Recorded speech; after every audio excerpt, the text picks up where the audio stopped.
Hello, everyone. Good evening and welcome to tonight's Jackson County Democrats State Treasurer Forum for the May 2024 Democratic primary. I am Cole Bayman, Secretary of the Jackson County Democrats, and I'm moderating tonight's forum. We are indeed recording tonight's forum, and the recording will be available on our party website, jcdemocrats.org, on the Candidates and Issues page. Tonight, joining us are State Senator Elizabeth Steiner and former Lake Oswego City Councilor Jeff Goodman. Thank you both for joining us this evening. My pleasure. Would you each please take 3 minutes to introduce yourself? Senator Steiner, would you please go first? Sure thing. So good evening, everybody. I'm Elizabeth Steiner. As Cole mentioned, I am a state senator. I've been in the legislature a little over 12 years. I'm a family physician by profession, and I ran for the legislature to help Oregon be the healthiest state in the nation. In my time in the legislature, I have done a lot of policy work toward that end, including raising the minimum age for tobacco to 21, implementing the nation's first universally offered home visiting program so that every family with a new baby will be offered a home visit from a trained public health nurse, and perhaps more importantly and relevant to this conversation, co-chairing first for 6 years, 2 different budget subcommittees, and now for 6 years, the full Joint Committee on Ways and Means, or Budget Committee. And I do a lot of budget work because budget is policy. And how we spend your and my tax dollars should reflect our values as a state and make sure that we have the maximum benefit for every Oregonian with every program that we run. So why, you may ask, am I running for state treasurer? It's for exactly the same reason. The leading cause of poor health is financial insecurity. Financial insecurity is one of the things that has a significant contribution to poor physical and emotional health. And the treasurer, in her role as the person who invests our state pension fund, who sits on the land board to improve our environmental use of our lands and get the maximum benefit for Oregonians out of them, to running the 529 or college savings programs, or Oregon Saves, the retirement program for people whose employers don't offer one, or so many other programs, the treasurer plays an enormous role in helping improve financial security for people across the entire state. And fundamentally, as treasurer, my goal will be to lift up as many Oregonians into financial security as possible, to help break cycles of multi-generational financial insecurity by improving education, help people build up savings, and create intergenerational wealth through homeownership, through small business startups, through all sorts of mechanisms that we know make a difference. Ultimately, I also want to improve people's financial literacy. Most people never really got much financial literacy training, and it's really hard to know what to do and to do the right things if you've never been taught. And we cannot hold people accountable for not making smart financial choices if they've never been given the tools to do it. So my plan is to partner with parent-teacher associations, unions, community-based organizations, communities of faith, you name it, and push out robust, culturally specific financial literacy education to help people improve their financial well-being. Last thing I'll mention is baby bonds. My hope very much during my tenure as treasurer will be to implement a baby bond program where savings accounts are set up for every child born in the state, so that when they turn 18, they have a little nest egg that will help them get a better start on their life, whether that's saving for a home or buying their first car so that they get to and from work or school easily. Whatever it is, we want them to have that stability, that insurance, they've got that backstop. So I'll stop there, and I look forward to taking your questions. Thank you, Mr. Goodman. Good evening. Jeff Goodman here, candidate for state treasurer. Thank you for organizing the event this evening. I'm looking forward to it, and also look forward to answering questions. I'm excited to be here, and more importantly, I'm very excited to be Oregon's next treasurer, your next treasurer. It's an office that the entire arc of my life, my 45 years of investing and budgeting, my Pomona College economics BA and Wharton MBA in finance and management, my work as an analyst, a controller, multiple occasions as a treasurer for profit and not-profit organizations, as well as my 8 years of elective service on city council, have uniquely prepared for me to become Oregon's next treasurer. Well, quite simply, a treasurer for treasurer. What a concept. Now, at the core of all of my beliefs, and I want to talk about, because the values are important, is the respect for and the dignity of every individual. That's the starting point for any decision I make, even though investing sounds like something boring, which it's not, but you start with the premise of the respect for and the dignity of every individual. I believe, and I still believe, that you cannot love Oregon and not love all Oregonians. By loving and respecting them, you reach out a hand when they fall, you help heal them when they are sick, and you provide opportunity for them to be self-sufficient, so they'll be equal in fact and not just in theory. Now, when I finished up my Wharton MBA back in Philadelphia, I had an opportunity to go to work anywhere in the country, and I chose to come back to Oregon. Number one, it's a state that I love. Number two, I wanted to have an adult relationship with my parents who are here, and I had that opportunity for 25 years. And it's something I would not have traded for anything. But going forward, for Oregon and a financial platform, I have created and put out, and I'll hold this up here more than once, a platform for Oregon's financial future. I've outlined a bold, progressive, and innovative plan to help get Oregon's financial house more in order. Because my vision, indeed our vision for the state treasury, is not just simply a waiting room for future gubernatorial candidates, but it's a trust, just as a budget document is a trust. I want to be able to have a place where we build long tables where none exist now, provide opportunity for marginalized voices and forgotten perspectives to play a meaningful role in helping to steer policy. The choice for this election is a choice between the way things have been done and the way things could be done, looking back or looking forward. And I believe we can do better than what we have been doing. The ship's been going along just fine, but it has not been used as much as I believe it can be used. So I'm here to talk this evening about some of the specifics, which we can do in the questions that are answered. But I look back again, everything in my life has prepared me to serve as Oregon's next treasurer. Thank you for this opportunity, and I'm looking forward to our conversation. Thank you. We have a number of questions submitted in advance by attendees, and you all may also submit questions. You all being all attendees may also submit questions through the Zoom Q&A feature, which is on the lower bar of the Zoom desktop app and also on mobile. I want to first ask about the role of the treasurer. So what is the role of the state treasurer, not the role of the state treasury, but of the elected treasurer?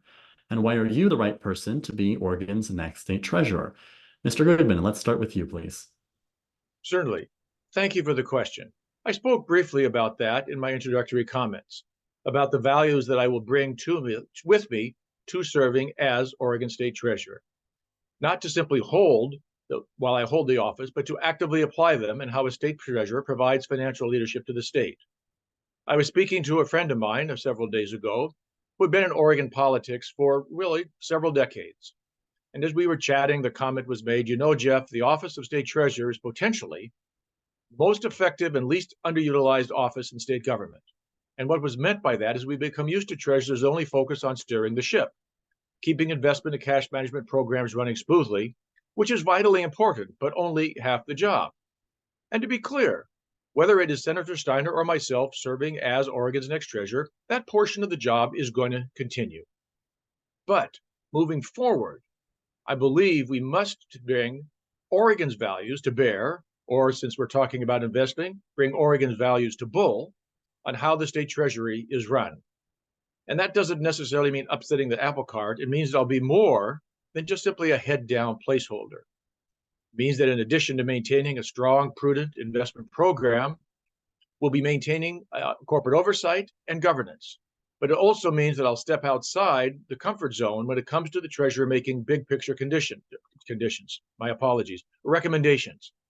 And I've spoken about that in my platform for Oregon's financial future, whether it's the kicker to direct some of the dollars toward one-off infrastructure projects, or changing the way we do property taxes inside city limits to foster density inside city limits, while at the same time not changing the total property taxes that are paid.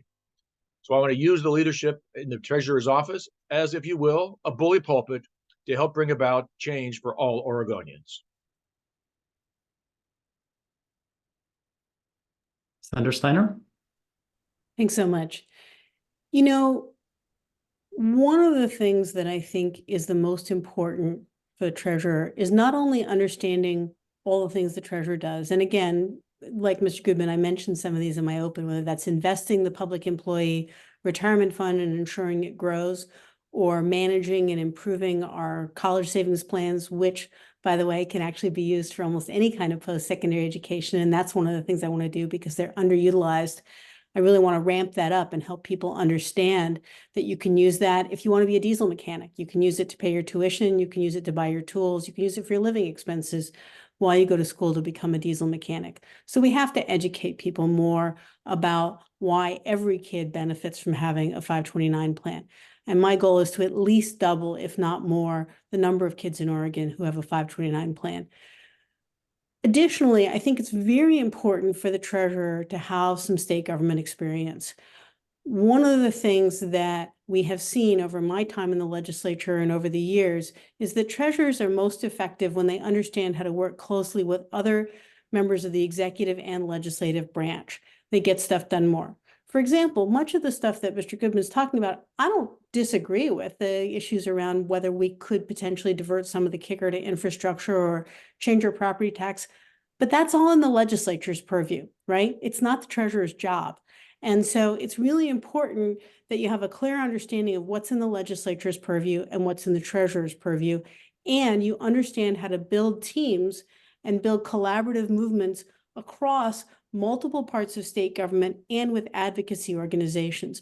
My track record in the legislature is one of bringing many, many people to the table, opponents and proponents of ideas that I or others have, to find a path forward, to use the Oregon way of finding a middle ground, nothing too extreme in either direction. And I'm proud of the fact that most of my bills have been co-chief sponsored by Republicans because I build coalitions and find a path where I'm sticking with my progressive values, making sure we're moving forward to help Oregonians who've been historically disadvantaged while ensuring that it doesn't exacerbate the partisan divide. That's exactly what I was due as treasurer, to support every Oregonian improving their financial future. Thank you. I want to ask next about climate action. What types of climate action do you support, and how will your stance on climate action affect the work you would do as state treasurer and as a member of the land board? Senator Steiner, would you please go first? Sure. So I'm proud to say that I'm the OLCV endorsed candidate in this race, and I think that reflects my strong track record of environmental progress and environmental support during my time in the legislature.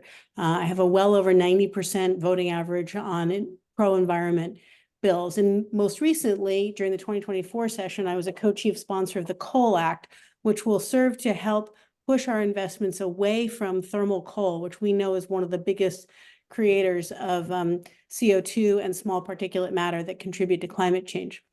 In the beginning of February, Treasurer Reed presented to the Oregon Investment Council the net zero plan that he and others have been working on for quite some time now.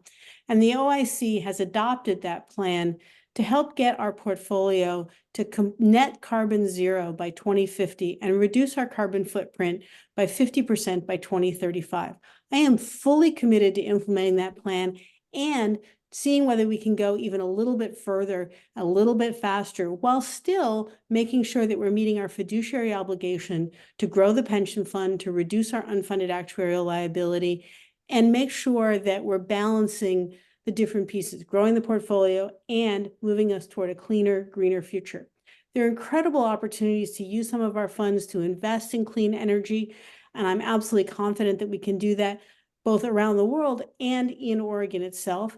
We have opportunities to invest in housing that's being built according to the new REACH codes that we passed in the legislature in 2023, which will incorporate green building standards into new housing, which is very exciting. And on the land board, we have to figure out we have to make sure we pay attention at all times to what does maximum benefit really mean. A lot of times that means protecting that land so that it's available for recreation, for habitat protection, for watershed protection, for protecting our riparian areas, and under certain circumstances, use some of those natural resources like timber to allow counties to get some revenues from those things. But fundamentally, we have to be sure that we steward Oregon's natural resources for generations to come, using that 7-generation strategies that our Native American colleagues have taught us for so many years and modeled for so many years. So I have a strong environmental track record. I've been very public about my commitment to net zero, very public about my commitment to protecting the land, and I'm honored to be endorsed by OLCV.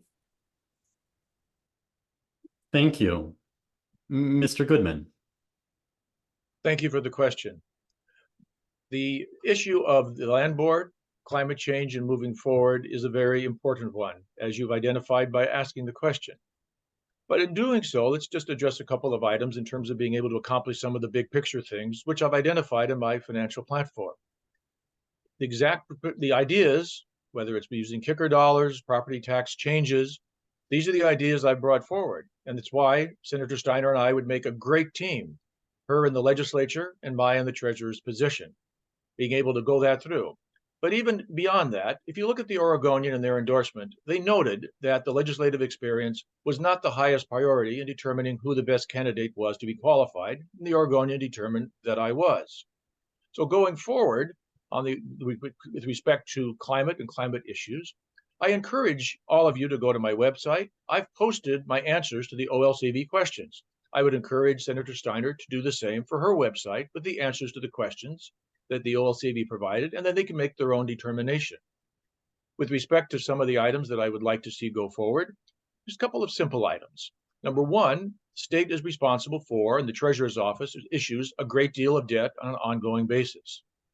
Now, there's a document that goes along with that called the bond prospectus. It is a document which I call written by lawyers for lawyers. But there's a section in it that's called the risk factor section. There is no language in there describing the impact of climate change on the Oregon economy and its ability of the Oregon state to repay the debt that's incurred. This, to me, is a statement of the obvious. Investment houses are already accounting for that when they determine what interest rate we have to charge. Fortunately, Oregon does have a very good credit rating, but this is information that should be included. You want to get the language legally approved, but go forward. Another item that can be done is, and this can be done through the land board, and has a double benefit. It's an idea that's also been endorsed by the head of the Environmental Defense Fund, a national and international organization. It's the use of carbon credits. Right now, those credits are going for between about $25 and $50 an acre. Between the state and the counties for forest land and rangeland, we own about 1.5 million acres. $25 an acre, it's not for each year, and say on just 1 million acres, it's $25 million or more that can go into the Educational Common School Fund. Now, in the overall scheme of things, $25 million or $50 million in that fund is not a lot. But the idea of using carbon credits as endorsed by the Environmental Defense Fund, that's something we need to go forward on. And I would work with the land board and within the treasurer's office to help make that happen. Thank you. Moving on to the holdings in the Treasury, and as state treasurer, what will you do to share with and educate the public about the holdings of the state treasury? Mr. Goodman, would you please go first? Certainly. This is a topic that I have spoken about, and it's also included in my financial platform for Oregon's financial future. And that's the topic of transparency. There is no fundamental reason why, on a quarterly or semi-annual basis, that we can't disclose the totality of our earnings by industry group. Energy, entertainment, retail, etc. All the different industry groups that are identified and measured on a regular basis. Now, the value of the amount of each of those varies on an ongoing basis because the accounts are being managed and there's being trading going on. But at the end of each quarter, or again, at the end of every 6 months, that what the holdings are in total can be disclosed, or can and should be disclosed. You have to balance that against the people who manage our money, much of it externally managed by external money managers, and they have their own, what they call their secret sauce for the investment of the funds.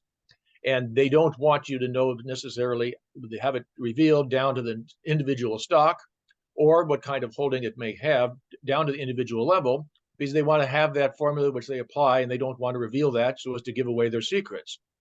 but between revealing everything at any given moment to on a consolidated basis and a quarterly or semi-annual basis, there's room to make improvement over what we're doing.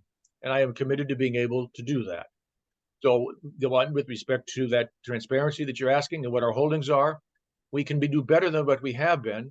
And a model of that is in Norway, where the Norway Norway Sovereign Fund does that on a regular basis. And indeed, the chief investment officer for the Norwegian Endowment Fund has his own regular podcast and his own column that he writes to let the people of Norway know what's going on. That's a model that I would want to investigate and potentially emulate. Okay, sounds like a state treasurer podcast is coming soon. Senator Steiner, please. You know, one of the things that I think is really important is actually talking with people about what it is that they really want and would find useful. Because we can put all the information in the world out there on the web, and maybe it'll appeal to a very small percentage of people who are financial geeks like me and Mr. Goodman, but most people probably are not interested in diving into that in quite that level of detail. What I think is going to be really important is to get out around the state as treasurer. This is something I've done during my entire tenure as a legislator, and certainly during my 6 years as co-chair of Ways and Means. I have traveled all over the state. In the past 13 months, I think I've been in 22 counties of our 36 counties for work, one way or another, including holding remote hearings of the Joint Committee on Ways and Means and whatever. Because when you go out into communities and you have conversations with people, you have focus groups, you have time in coffee shops where you can just chat with people, then you learn what kinds of information people would actually find useful. So it's easy for us to speculate and talk about all the things that we might or might not do. And bearing in mind, as Mr. Goodman said, there are some legal constraints that we have about how transparent we be. But whenever we present information, we need to do it in a way that people will actually find it useful, and where we're actually educating people and empowering them with the information that we're providing. So I don't have a specific answer about exactly how I would do this. What I do have a specific answer for is a strong commitment to engaging with the people of the state, to ask them what they want, what they don't have now, and what they want, and then figuring out where the nexus is between what we can legally do and what the people of the state want. And then talking with experts about how to present information in ways that people will find useful, not dumbing it down, not assuming that people can't understand stuff, but presenting it in a way according to the best available evidence to help people feel engaged and empowered to know what our investments are. So, as I said, do I have a specific answer? No. Do I have a commitment to going out and asking people and listening carefully and engaging with information experts about how to present that information? Yes. And that's consistent with what I've done during my entire time in the legislature. Thank you. I want to ask next about party affiliation. In Oregon, only registered Democrats may run in a Democratic primary, and only registered Republicans may run in a Republican primary.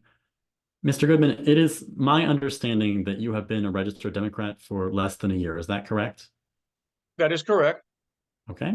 Senator Steiner, do you know how long you've been registered as a Democrat? If not all of my life that I've been a registered voter, then virtually all of my life. There may have been, I assume that I've been a registered Democrat the entire time, but I've been a registered voter for well over 40 years. So I'm not sure I could tell you, but certainly the entire time I've lived in Oregon, and that's 33 years. Thank you. I'd like to ask you both to describe your track record on issues important to the broader Democratic coalition, like civil rights, abortion access, climate change, and the cost of living. Mr. Goodman? Certainly. I'm looking for the clock to come up. Oh, once you start speaking. Oh, I'll okay. get to it. Thank you. As noted in the Oregonian and in other endorsements, the matter of party registration was not a critical deciding factor because, quite frankly, given the values that I've described, the Republican Party has left me.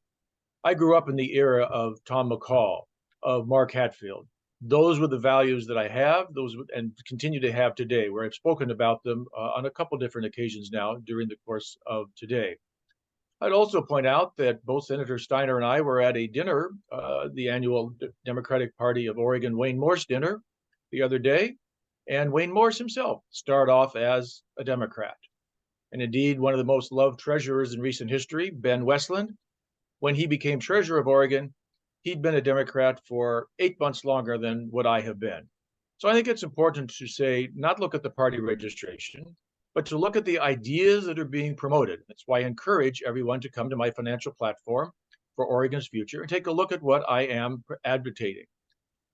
Looking at redirecting some of the kicker dollars while protecting people on their kicker. Looking at the question of property taxes so as to encourage density, which helps to address climate change. Now, it's not in the treasurer's office, but I've been asked this before. I am 100% behind care for women, and I'm not going to come, nor should I come, between a patient and their doctor when it comes to healthcare. Full stop, explanation point. It's important to have that perspective as you go forward. As a Democrat, I think it's important to have it in regardless. Unfortunately, the party, as I've said, that I was a part of, left me. But I'm looking forward to working across the aisle with the Republicans that I know. I'm looking forward to working with independents. I'm looking forward to working with non-affiliated, because we're all united in our belief of trying to make things better for Oregonians. And when you look at the position of the treasurer, it is like any other profession. Whether you're a doctor, a lawyer, an electrician, a plumber, it takes time to develop the experience and the knowledge of how the language is and what is there. Certainly, I am a better investor now than I was 10 or 20 years ago. And there's a language that goes with investing, whether you want to call it covered calls, triple witching hour, internal rate of return, efficiency frontier. That's the sandbox that I've been playing in for over 50 years. So I'm going to know when we're doing investing, and the prime function of the treasurer's office is the overseeing of about $130 billion in assets. It's important that you have a treasurer who knows the language, knows when the investors are coming to ask to invest Oregon's money, what they're saying, but equally importantly, and perhaps more importantly, what they're not saying. And that kind of can bring to bear in the position as Oregon's next treasurer. Thank you, Senator Steiner. Yeah, it's a little hard to know whether to start talking about myself or question some of the things that Mr. Goodman has said, but I'll start talking about myself and just say that my track record in the legislature makes it crystal clear how aligned I am with democratic values, whether that's protecting the environment or serving as the chief sponsor of the two very large reproductive health bills that we ran both in 2017 and 2023, or advancing healthcare for all by serving as a chief sponsor for the bill that created healthcare coverage for hundreds of thousands of Oregon's kids and then hundreds of thousands of undocumented adults in the state, because we want to be sure that everybody has access to high quality, affordable healthcare. Promoting supporting the CAT tax, which my opponent did not support when he wrote editorials about it. But that created more than $2 billion of biennium for K-12 and early childhood education. All of those things that I have done over my entire career in the legislature. I will say, for example, my very first campaign in Oregon was in 1992 and was the No on 9 campaign. Measure 9 in 1992 was an anti-LGBTQ rights thing. And that was my very first political campaign in Oregon when I was a first-year resident or second-year resident, depending on which time of the year it was, in family medicine at OHSU. I kind of got busted for wearing a No on 9 button to work, but I thought that was actually a public health issue, so I didn't care. So that's what I've been doing. And, I hear what Mr. Goodman's saying about the party leaving him, but, switching less than a year ago and not switching after January 6th, not switching after the Dobbs decision, standing with Alex Skarlatos and running with the Republicans and on Trump, the same ticket as Trump in 2020, I don't get it. There seems to be something incongruent there. And it feels hard for those of us who've been sticking with our party for a long time and walking the walk, to have someone say publicly in the paper, well, you know, it's hard to get elected statewide as a Republican in Oregon.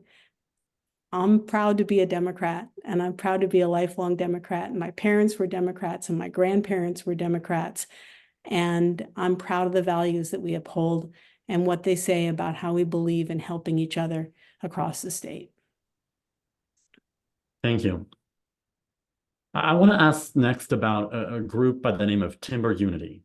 Mr. Goodman, records show that on March 25, 2020, you accepted a $2,500 cash contribution from Timber Unity, and later in the year, a total of $3,675.25 of in-kind contributions. Moreover, at a February 2020 Timber Unity rally, you expressed your excitement about Republican Kim Thatcher running for Secretary of State and presented an unscientific false choice between wildfires and harvesting timber. It seems you were closely aligned with Timber Unity then. Are you still now? Well, you should go and take a look at what I actually said at that event. I was invited to come and speak. I accepted, just as I have been invited to come and speak for groups across the entire political spectrum for my entire life that I've been engaged in politics and engaged in civic activity. I don't pick and choose what groups I go to and talk about. I go to them to try and inform and persuade. But let's talk about what I did say at that Timber Unity function. I spoke about transparency. I spoke about sustainability. I spoke about the opportunity to make some changes in the cap and trade program, which were deleteriously impacting working people. That's an issue that we should be able to agree on across the table. And I think there was a lost opportunity there for what could have been done to bringing people on board to address the issues that they had. Now, it's really unfortunate what has happened to Timber Unity in the last couple of years. They have moved, if you will, to MAGA, which is very unfortunate, very terrible. In many cases on the MAGA side, where you're talking either racist, either implicitly or explicitly. But when you go back and you look at what I actually said and the opportunity that we could have had to bring in people to address their legitimate concerns about what's happening to them, I think it's an opportunity that was lost. And unfortunately, you can't go back and recreate there. So yes, did the check come in from them? Yes. Did I ask for it? No. Was it an expression of what I hope to accomplish with serving as state treasurer? Of course it was. Was Kim Thatcher a credible candidate for Secretary of State? Yes. Does that mean I agreed with her on everything? No. The person who I love more in this world than anybody else was my recently, almost 20 years ago, father. And he and I agreed on many things, but not everything. I remember we were chatting once many years ago about a particular issue that we were debating. We did not come to agreement on it. Now, we weren't yelling at each other. We weren't upset with each other. We just had come to disagreement after working down the core of the issue. And he looked at me and he got a smile in his face and he said, you know what, Jeff? If both of us agreed on everything, one of us is unnecessary. So I think what I did is an example of my going out and reaching out to people across the spectrum. I've done that for decades. I will continue to do that, regardless of what views they may have. Now, am I going to go and speak in front of a group like the Ku Klux Klan? No. Am I going to go in front of some group that is advocating violence and overthrow of our government violently? Absolutely not. But outside of that, we could have the opportunity for reasonable conversations to try and find common ground, to make the tent bigger for people who might not otherwise be joining it. Yes, I am committed to doing that. Thank you. Senator Steiner, do you have any alignment with Timber Unity and have you had any in the past? I have not had any official alignment. I have always had an open door policy in my office. And so when Timber Unity was visiting the Capitol and they asked to meet with me, I met with them because I always meet with anybody who wants to come in and have a civilized conversation. I've done that my entire life. I've done that certainly my entire career, but I have not accepted any money. I have not spoken at any of their rallies, nor would I. And what I would say is this. I have a long track record of being more than willing to sit down with anybody, as I've said, in a private meeting so that we can have an off-the-record, quiet conversation, or in a group where people of multiple perspectives are there and try to find common ground. But when people promote half of my colleagues or almost half my colleagues walking out of the building so that we can't actually have those conversations, when they protest by surrounding the Capitol with loud blaring log trucks so that we can't actually do any of the other work that we're doing, and when they resort to shouting at some of my colleagues when we try to find that reasonable middle ground, it becomes a little challenging to do what Mr. Goodman has suggested. I have done exactly what he suggested on a wide range of bills, and many of us tried very hard with cap and trade, both in 2019 and in 2020, and the goalposts kept getting moved. So it was pretty tough. And then it turned into walkouts and very, very disruptive protests that were a lot of sound and fury that didn't actually get us further towards finding an Oregon solution for a problem that affects all of us. So I'm proud of my track record of having an open door. I'm proud of my track record of being willing to sit down individually or in a bigger group and try to find shared solutions. And I'm proud of the fact that I've never stood up and spoken at Timber Unity rally, taken their endorsement, or taken any of their money. Thank you. The next question I have submitted is about something that was just mentioned, which is walkouts. And so two of the people who were driving forces between engineering the 2019 Republican walkout that derailed a number of priorities, including cap and trade, also called carbon pricing, were two people affiliated with, perhaps even you could say, who ran Timber Unity, Andrew Miller and Julie Parrish. So the question here is, did you support the 2019 walkout or any subsequent walkout? Senator Steiner, would you please go first? No. I mean, yes, I'll go first, and the answer is no. It's really simple. No. People of Oregon elect their legislators to show up to work and come to the table in good faith. And that's what I do every single day. And that's what every legislator should do every single day. If you're not in the building, we can't have a conversation to find a way to move forward. And it is, to my mind, unconscionable that Oregon is one of 4 states in the union still where you need more than a simple majority to have quorum in the legislature. A 2/3 majority allows for tyranny of the minority. And that's exactly what we've seen with multiple walkouts starting with 2019, 2020, 2023. And it disrupts the democratic process. It leads to a lot of backroom conversations, a loss of transparency, and it means that a lot of really good bills don't make it across the finish line, bills that both parties would have agreed to because we just run out of time because of these walkouts. So no, I have never supported a walkout. I would never support a walkout. And if I were in the minority, I would not participate in a walkout. Thank you. Mr. Goodman? No, I could stop there. Politics is the battle of ideas. You can't have the battle and the discussion and the debate of the ideas if you walk out. If you walk out, it just simply should not be done. And that's one of the reasons why on the Republican side for state treasurer, Senator Boquist is the candidate. I will not support him in any way, shape, or form in the coming election. Indeed, I am committing to voting for, if Senator Steiner is the nominee, I will be voting for her, and gladly to do so, because our values are much more closely aligned. You do not walk out. If you want to bring about a change in ideas, you work to elect people who agree with the ideas that you have, the values that you share, and you go forward. But you do not walk out. That's an abrogation of the duty that you had when you were elected by your district, by either House of Representatives or the Senate. You don't walk away from your duty to serve. You simply do not walk out. That's not acceptable. Thank you. All right, I want to move next to the budget for the Oregon Treasury. Could you please describe for us your understanding of the budget for the state treasury and tell us what changes you might advocate for? Mr. Goodman, would you please go first? Certainly. Now, just to clarify on the question, are you talking about the budget for the day-to-day operation of the department, or are you talking the management and the oversight of the assets which are invested by the Treasury. In terms of the agency budget. Agency budget. Okay.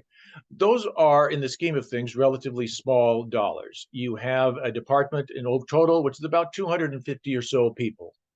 So that budget, and they're pretty much, because of the way the department has been set up through the various funds that it has, it's just about self-sustaining on its own.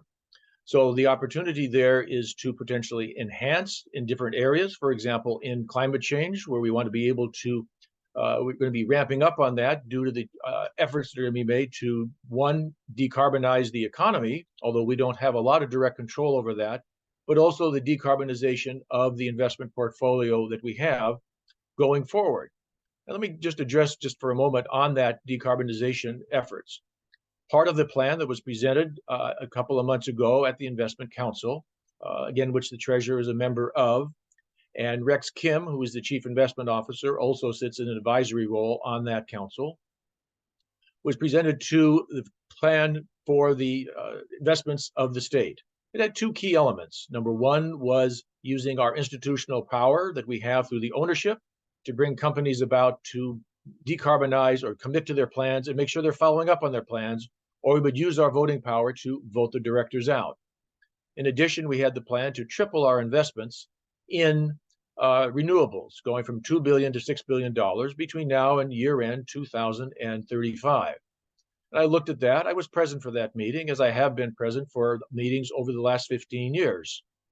And I looked at that and I looked at the numbers and I said, you know what? We can do better, because we have done better in the past 10 years in the areas we're looking to decrease by tripling those renewables. Now, the past isn't necessarily prologue, but I believe that we can do better than what is being projected. And that's going to be beneficial. It also provides us the opportunity to expand the scope of what is being done with respect to the decarbonization, all the different levels as you work your way through the supply chain. Well, let's come back just simply to the running of the department. The department is a well-run department, and kudos and compliments to Treasurer Reed for having kept the department out of the headlines. You really don't want the Treasurer's office and the Oregon State Treasury in the headlines. Not a good outcome. Unfortunately, that hasn't been the case for some of the other departments of the state. But the Treasurer office itself is fairly self-sustaining. We can build on it and go forward and do things better, and I am committed to doing so. Thank you. Senator Steiner. Thanks. Well, I have a privilege of having served as the Senate Chair of the General Government Subcommittee of Ways and Means, which oversees the Treasurer's budget for 4 years, and then most recently 3 biennia, 6 years as co-chair of the Joint Committee on Ways and Means. So looking at the Treasurer's budget. And in general, I agree with Mr. Goodman. The department is very well run. It's very low drama, which I think is a good thing. It's largely self-sustaining. I think there are a couple of areas where we need to be a little bit more aggressive. Mr. Goodman and I agree about the fact that we will probably need more staff to implement the net zero plan and make sure that we're doing that in ways that both meet our fiduciary responsibility to grow the pension fund and meet our goals to reduce our carbon footprint substantially. Another area where we've been having some conversations in the legislature is for the constitutional officers. The governor has an independent general counsel who is not employed by the Department of Justice. The Secretary of State and the Treasurer, both of whom are constitutional officers, don't have their own general counsels. And I think it's very important for both of them to have that, because oftentimes there are places where they're being asked to defend something where the state is in a slightly different position. And so having the Department of Justice trying to defend the state and the Secretary of State, or the state and the Treasury, or give legal advice about this, is potentially a conflict of interest. And I won't bore you with tons of details right now, but suffice it to say that one of the things I'm going to push for is an independent general counsel for the Treasury.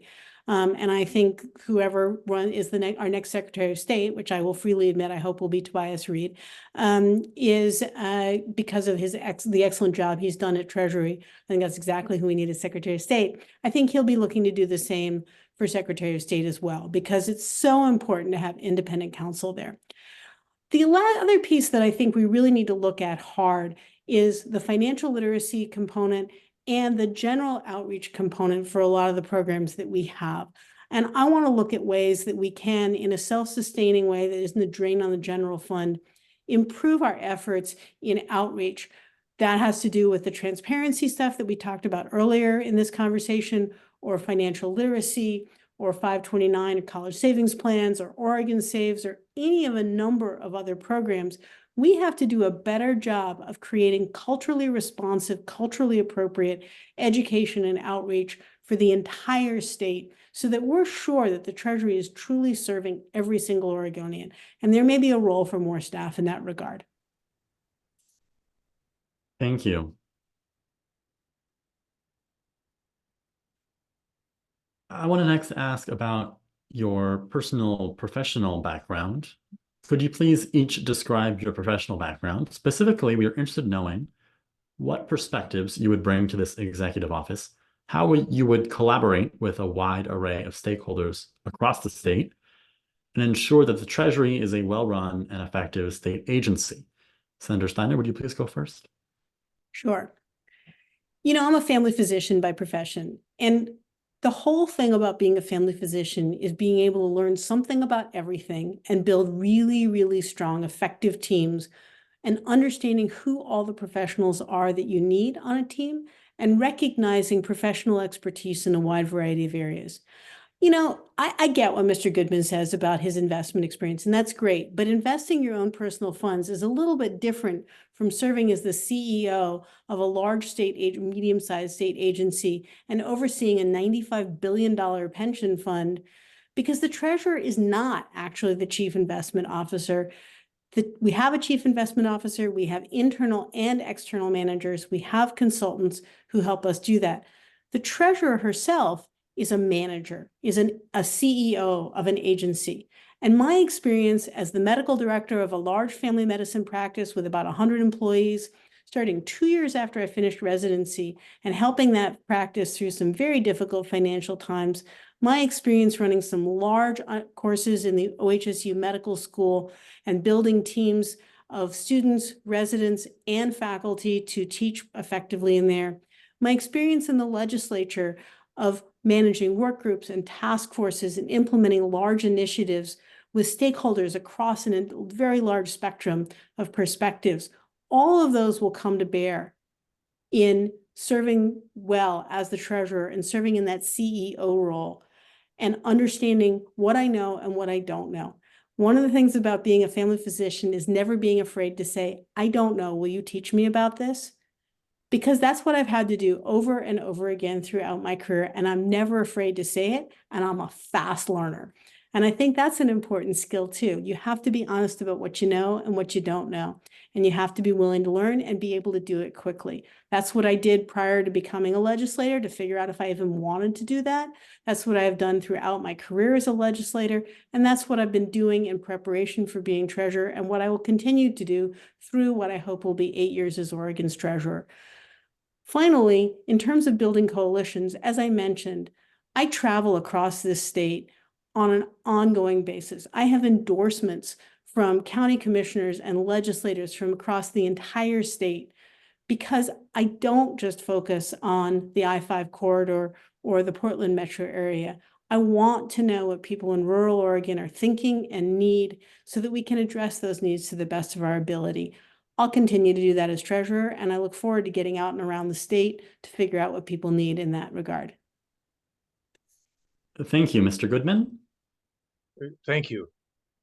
As I've noted, I've spent 45 plus years in the financial world, whether it was with a Fortune 500 company, startup company, medium-sized company, analyst, controller, treasurer, elective service, where you have to bring together groups from diverse opinions.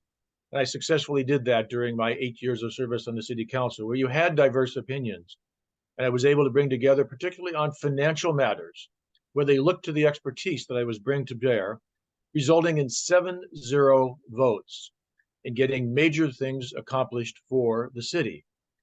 Again, going back, and you can refer to the Oregonian article or other endorsements, it's not a question of who's endorsing who or what platitudes are being offered. It's a question, where is the specific program that you want to go forward to provide that platform for Oregon's financial future? I have the experience to do so, particularly on the investing side, but also elsewhere when it comes to management. My degree these many years ago was in finance and management. The two cannot be separated. They're overlapping circles. And in my job experience, both in the private sector, in the public sector, and the nonprofit sector, people have looked to me to help develop the ideas, to implement the ideas, to follow up on the ideas, and then to make sure that things are going well after you do it. It's a key thing that often isn't done in the process. It's easy to go over and review a budget.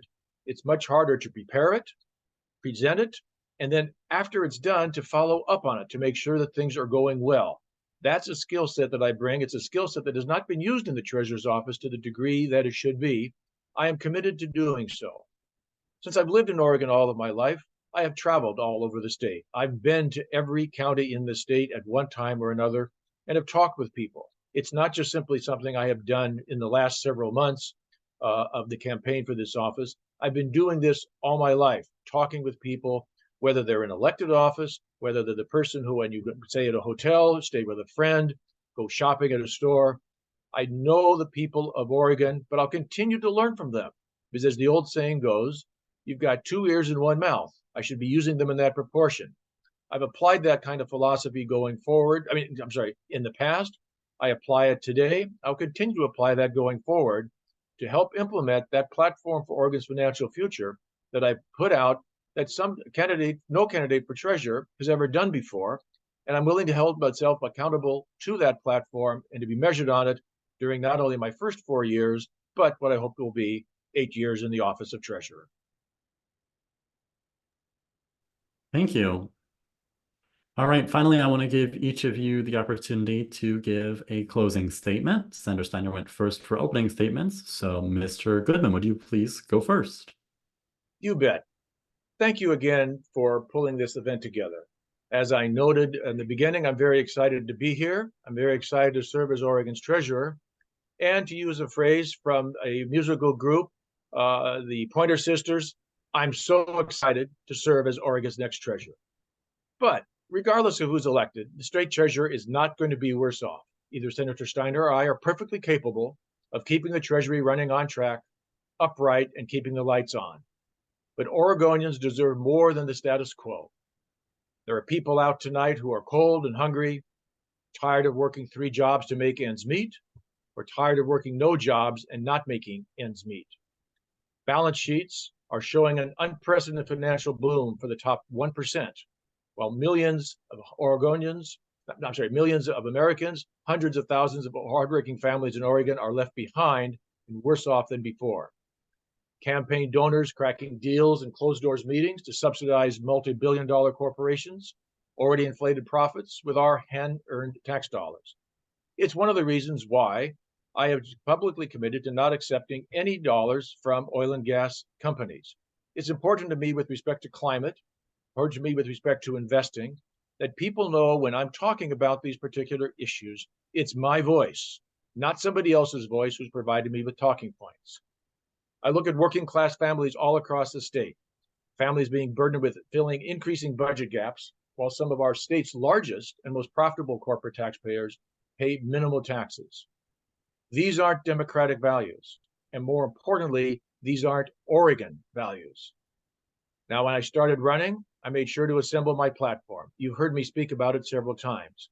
Not just talking points, but a detailed will to do it. Build spaces for marginalized voices so they can participate in the process in a way they haven't done before. You don't have to wonder what my vision for this office is. I've outlined it, I've detailed it, I'm running on it, and I look forward to all of you joining me in that. The values that I spoke about at the very beginning, the respect for and the dignity of every individual, of helping someone when they need it, of healing them when they need it, of making sure that we're providing equality of opportunity in fact and not just in theory. These are core to me, and they're the values that I'll bring to bear in serving as Oregon's next treasurer. And again, thank you, Cole, for putting this together this evening, the opportunity to speak with Jackson County Democrats. I appreciate it, and I encourage everyone to go to my website, www.jeffgudman.org. Thank you again, and be well, everyone. Thank you. Senator Steiner, please. Sure. I'll echo Jeff's thanks to everybody for showing up tonight, and Cole, to you for organizing this. You know, I never expected to get into public service. like many women in particular, I had to be asked multiple times to run for the legislature. I had to be asked multiple times to run for treasurer. I thought I was going to live out my career in the Oregon Senate. And it was only when I really understood that something that is pretty rare for me to say about myself, that I truly believe I am the best qualified person in the state, given the combination of my budget experience, my experience with bonding, my experience with so many of the savings programs that actually were passed during my time in the legislature, with the ability to build coalitions across the entire state, with my demonstrated track record of efficacy, and with my strong demonstrated commitment to improving the lives of historically disadvantaged Oregonians, that I actually eventually agreed to do it. And it took a lot of work, and it took a lot of consultation with a lot of people, because I wanted to be sure that if I did this, I would truly be doing it for exactly the right reasons, to be of service to a state that I deeply love and a people in this state that I believe in so strongly, and to help everybody in this state thrive. My background as a legislator, as a family physician, as a working mom of 3 adult children, now adult children, as a person who calls Oregon home despite not having been born here, but after 33 years, I kind of think I'm an Oregonian and 12 years in the legislature. All of those things make me so eager to be of service to our state. And this is an incredible opportunity to help Oregonians thrive, to help Oregonians overcome financial insecurity, to help Oregonians understand how they can be empowered to take control of their financial future, to help them save for their and their children's future, to protect the pension plans and the pension funds for those who've served our state long and well, and to improve the ability of other state agencies to offer more program by having to pay less into PERS as it currently stands. I'm walking the walk. I've been walking the walk, and it's my public record is there to be seen. I am so excited to serve as your next treasurer, and as an aside, as Oregon's first woman treasurer, because it's the only statewide office where we've never had a woman. I'm honored to be in service to our state now. I'm honored to have the opportunity to run for treasurer, and I'm excited about the prospects of this new way to serve our great state. Thank you. Senator Steiner and Mr. Goodman, thank you again for joining us this evening. Recordings of our 3 candidate forums for this primary, including this one, is or will be available at jcdemocrats.org on the Candidates and Issues page. And by the way, tomorrow is the deadline to register to vote in the upcoming May 21 election, or to change your party affiliation so you may vote in the closed primary. If you would like to, visit the Oregon Secretary of State website to register or update your registration. And also keep in mind, again, that primary elections are closed. So again, only Democrats may vote in the Democratic primary, and only Republicans may vote in the Republican primary. So thanks again for joining us. For all of our attendees, thanks for listening in, and good night, everyone. Thank you. Good night. Be well.